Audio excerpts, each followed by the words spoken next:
Bismillahirrahmanirrahim. Assalamualaikum warahmatullahi wabarakatuh.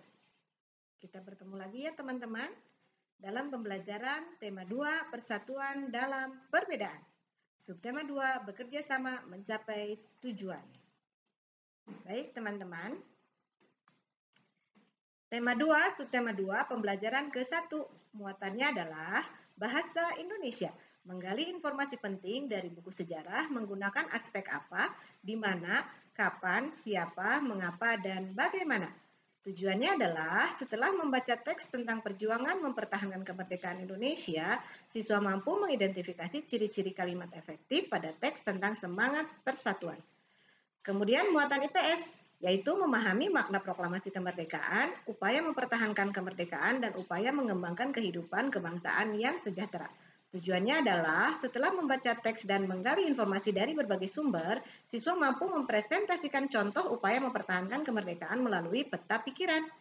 Kemudian muatan IPA-nya adalah menganalisis cara makhluk hidup menyesuaikan diri dengan lingkungan. Ya, tujuannya adalah setelah melakukan pengamatan dan menggali informasi dari berbagai sumber, siswa mampu mengidentifikasi hewan-hewan berdasarkan habitatnya. Baik teman-teman, kita mulai ya. Iya, perjuangan mempertahankan kemerdekaan. Setelah proklamasi kemerdekaan Indonesia 17 Agustus 1945, bangsa Indonesia ternyata masih berjuang mempertahankan kemerdekaan Indonesia dari gangguan bangsa asing yang datang, seperti dari pemerintahan Belanda. Pasukan Belanda kembali datang ke tanah air. Kedatangan ini disambut dengan berbagai bentuk perlawanan oleh bangsa Indonesia.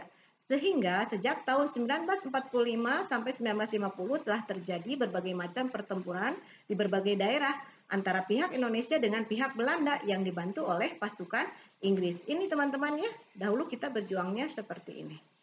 Baik teman-teman, nah kita mulai dari pertempuran Surabaya.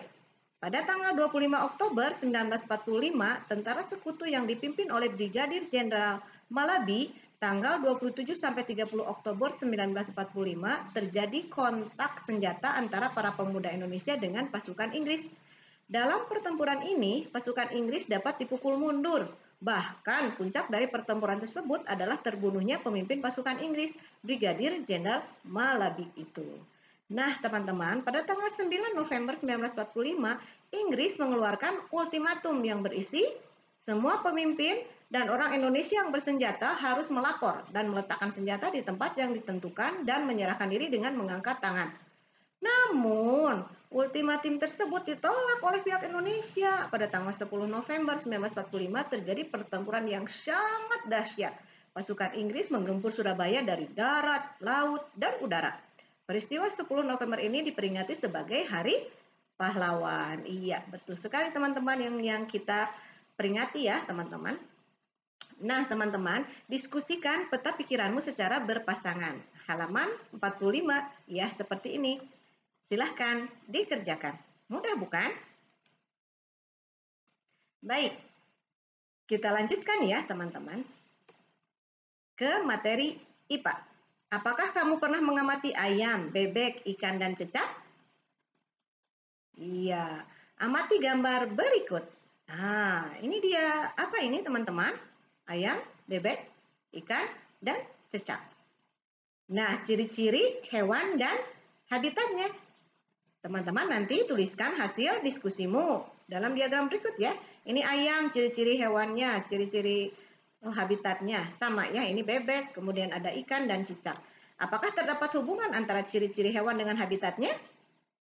Ada tidak? Pasti ada ya. Nah, tuliskan kesimpulanmu pada halaman 49. Silahkan dikerjakan. Baik, kita lanjutkan ya. Pernahkah kamu mengamati bebek berenang di kolam?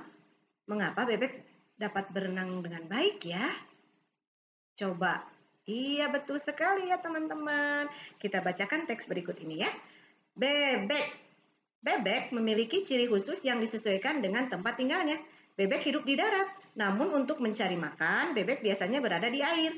Ciri khusus yang dimiliki oleh bebek untuk mencari makan berupa paruh yang agak panjang dan lebar pada bagian ujungnya.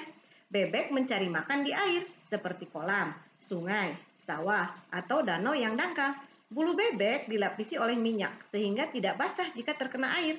Ketika bebek keluar dari air dan berada di darat, bebek biasanya mengibas-ngibaskan bulunya sehingga air yang menempel di tubuhnya keluar. Apa yang akan terjadi jika bulu bebek tidak dilapisi minyak dan air menyerap ke tubuhnya? Apa ya? Tenggelam ya? Iya, kasihan ya kalau tenggelam ya. Nah, selain itu, bebek juga memiliki ciri khusus lainnya, yaitu selaput pada kakinya. Selaput tersebut digunakan untuk, iya tentu saja untuk berenang. Baik teman-teman, tugas teman-teman kali ini adalah amati 3 hewan yang ada di sekitarmu. Tulis kesimpulan berdasarkan hasil pengamatanmu, diskusikan tabel dan kesimpulanmu dalam kelompok. Halaman 50. Mudah bukan? Iya, silahkan dikerjakan. Nah, teman-teman, pada hari ini kita masih berlanjut ya, teman-teman, ke tema 2, subtema 1, pembelajaran kedua. Iya, muatannya adalah PPKN, yaitu menelaah persatuan dan kesatuan terhadap kehidupan berbangsa dan bernegara beserta dampaknya. Tujuannya adalah setelah membaca teks, siswa mampu menuliskan contoh manfaat persatuan dan kesatuan dalam kehidupan masyarakat sekitar. Iya, baik. Kita lanjutkan ya, teman-teman. Kami berbeda, namun kami bekerja sama. Iya, matahari belum tinggi ketika Edo, Dayu, dan teman-temannya bermain di halaman sekolah.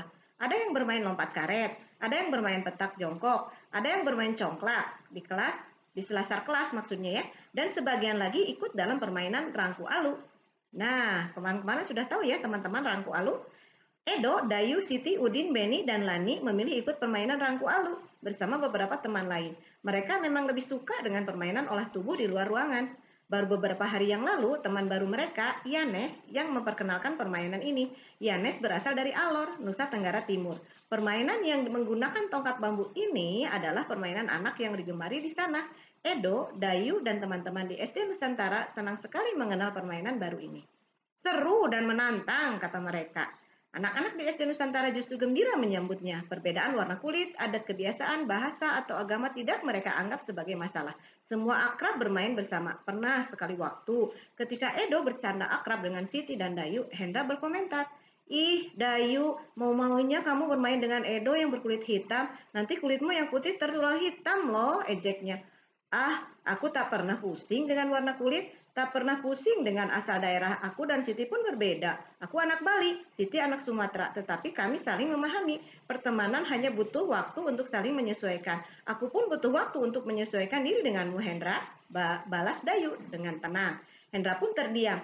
Sesungguhnya ia juga tidak pernah mengalami masalah dengan temannya yang berbeda asal. Begitulah gambaran keseharian di SD Nusantara. Anak-anak tetap rukun, bekerja sama dan bersatu. Walaupun mereka berbeda-beda, wawasan mereka semakin kaya karena mengenal adat dan bahasa daerah lain. Semakin kaya dengan bermain bersama aneka permainan tradisional, rangku alu, betrik, gobak sodor, atau cinciripit menjadi perekat yang menyenangkan.